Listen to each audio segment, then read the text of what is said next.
Hey everybody, this is Anya and PositiveBenzoWithdrawal, and I am bringing you this video on World Benzodiazepine Awareness Day. It is 2019 and I have been off benzodiazepines for 11 months. So I'm going to be doing a little bit of a public service announcement as well as checking in about where I am right now at 11 months off.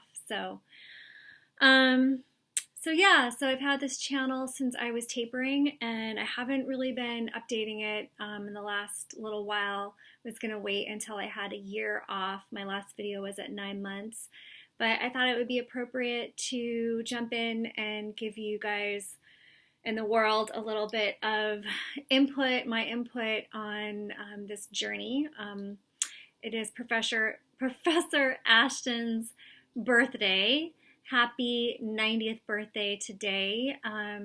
Professor Heather Ashton wrote the Ashton Manual, which I was fortunate enough to find, and I'll get a little bit more into that in a minute. So let's see. So I'll tell you a little bit about what happened and kind of how I got here and what's going on with me now. So I was put on some antidepressants. A few years ago, I went to a psychiatrist at Kaiser here in the San Francisco Bay Area in Oakland. I went to Kaiser because I was going through a really bad breakup and I was depressed. And within about 20 minutes of sitting down with a psychiatrist, he told me that I had complex PTSD. And so he put me on, at that time, Buspar, which made me like suicidal ideations. It was really bad drug for me. So I got off that in about a week, and then he started putting me off and on a bunch of SSRIs. Now, every SSRI I tried had such horrible side effects I couldn't get through them, and I had been on Prozac when I was in my 20s for a couple of years.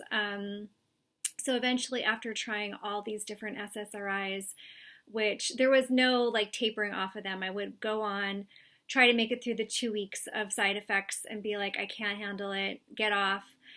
And then he would try me on something else. So maybe like 5 or 6 different SSRIs. I settled on Prozac because I knew that had worked for me in the past. But I was just getting all those nasty side effects again, so I decided to go off of it.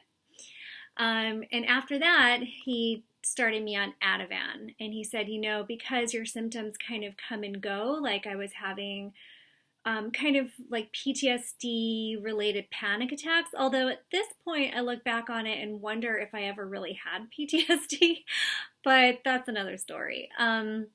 So he said, take the Ativan as needed. So I was going through a lot of stuff, a lot of changes in my life, and I would be having these kind of like physiological responses to things, and I would take an Ativan, and it was a small dose, 0.5, sometimes 0.25.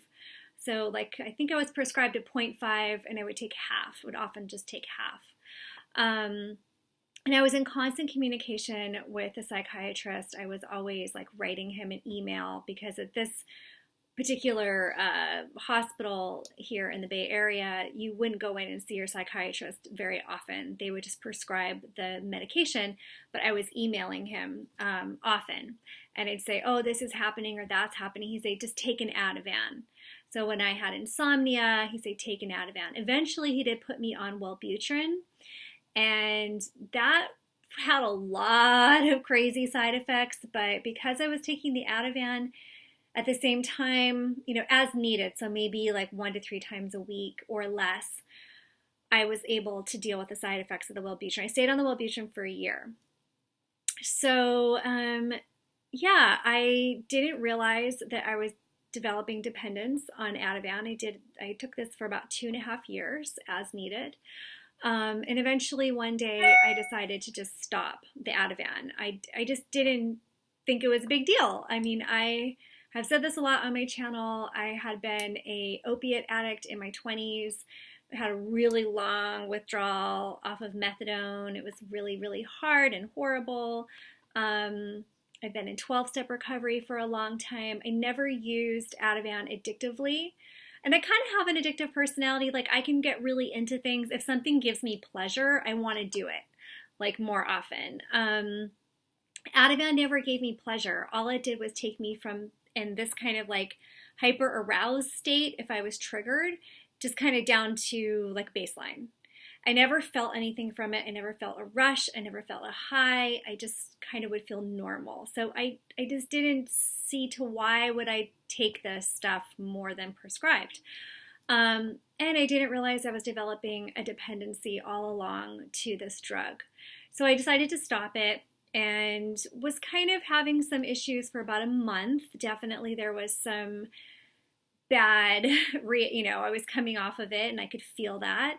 I decided to use CBD to try to offset the withdrawal symptoms, and I was doing that. And then about a month later, I got a tooth infection and was put on amoxicillin and Motrin, and that's when all hell broke loose. So I guess I got the delayed acute withdrawal that some people get that can happen, 1 month to several months after discontinuing a benzodiazepine. And at that point, I went into full acute withdrawal. And I didn't know that I was in withdrawal because I had no idea. I had never heard of benzodiazepine withdrawal. I knew nothing. This was back in April of 2017, and it's now July of 2019. So I went to the hospital. I went to the hospital numerous times, and this is something that, has happened for many, many people, that you just have no idea what's going on, and you go to the ER because you feel like you're dying because you're so, so sick. And I went numerous times, and then they kept telling me that it was all in my head. They said I had a panic disorder. Well, they didn't say it was all in my head. They told me I had an anxiety or panic disorder, and they put me back on Ativan. The first time I went to the hospital, I was given an IV of Ativan. I had no idea that that was not something you're supposed to do. And then one doctor gave me a prescription for Ativan and told me to start taking it. And so at this point, I was kind of so out of my mind. I was just following advice. Again, I didn't know. And it got to the point where things were really, really bad. I was starting to have suicidal ideations, and I was really scared. And I checked myself into a psych ward, and I stayed there for 2 days. All the while, I was still taking Ativan. So I went from taking it as needed, 1 to 3 times a week, sometimes less, sometimes once every 2 weeks, to now I'm on it every single day because I think I'm crazy or something, or I don't know what it is. Maybe I thought I had some kind of like virus or flu, or, I didn't know what was going on. But the doctors told me to take the Ativan. So I ended up doing an outpatient program, and eventually, 2 weeks into the outpatient at the psych ward in Berkeley, a counselor said to me, I think maybe you're in withdrawal. And it was the first time, and I had seen maybe at this point 20 doctors. It was the first time anybody had ever mentioned the word to me. First time I had ever thought about it. Withdrawal, it was just news to me. And at that point, that's when I went online and I found the Ashton manual, and I started doing tons and tons of research. Of course, all of the therapists and the doctors at this program didn't want me online. They're like, you're just over-researching the issue. You need to get off Google. But I am so glad, you guys, that I actually trusted myself enough to go and search this stuff up, found the Ashton manual, and I took it to my psychiatrist, who I'd been seeing every single day while I was in the hospital. Never mentioned anything about withdrawal, was trying to get me to take a bunch of antipsychotics, kept really telling me to take Seroquel, like Seroquel, couldn't, he was just on me about the Seroquel. And I took him the Ashton manual, and I was like, hey, I think this is what's going on, and I need to be transferred over, crossed over to a longer acting benzo. Now, he didn't want to put me on Valium. He said that it was just kind of like an older drug. He didn't want to do it, and he would put me on Klonopin, and take me off in 2 months. And I said, fine, like whatever. So he updosed me, like the equivalent Ativan to Klonopin, he went up a little bit, which I realized later. So I was put on 1 milligram of Klonopin, and I did stabilize. So my all of the crazy waves that were happening from the Ativan did stabilize, and I was pretty knocked out though from the clonazepam, and it was a bizarre feeling of not even being high, but just being knocked out. I wasn't used to it. And then he started taking me down pretty fast. So I went from 1 milligram to 0.75 to 0.5 to 0.25 in 2 months. I didn't know that that wasn't, I just was going with it. And at 0.25, after going through like ridiculous withdrawal, just horrible acute symptoms, was done with my outpatient program at the hospital, and I decided to do my own taper. I bought the Gemini scale, and I started tapering down myself. I had to get back to work. I had to get back to life. I needed to slow down the taper. And I took myself down from 0.25 to 0.002 in 12 months or 13 months. So it was a long taper, and it was slow.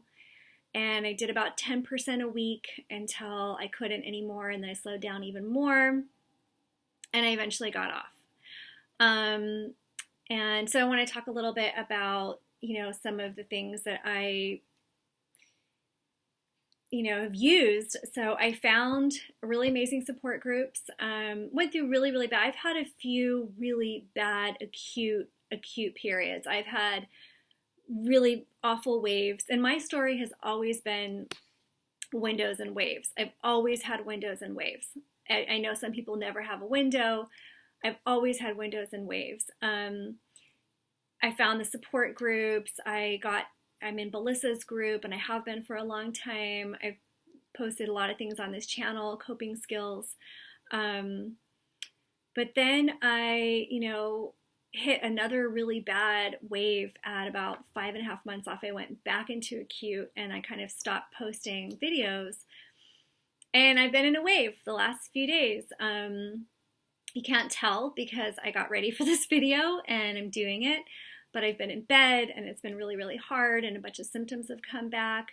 But previous to this wave, I did have about 2.5 months of probably the best window that I've had. And for those of you watching who don't know what windows and waves are, it's just the way that the benzodiazepine withdrawal goes.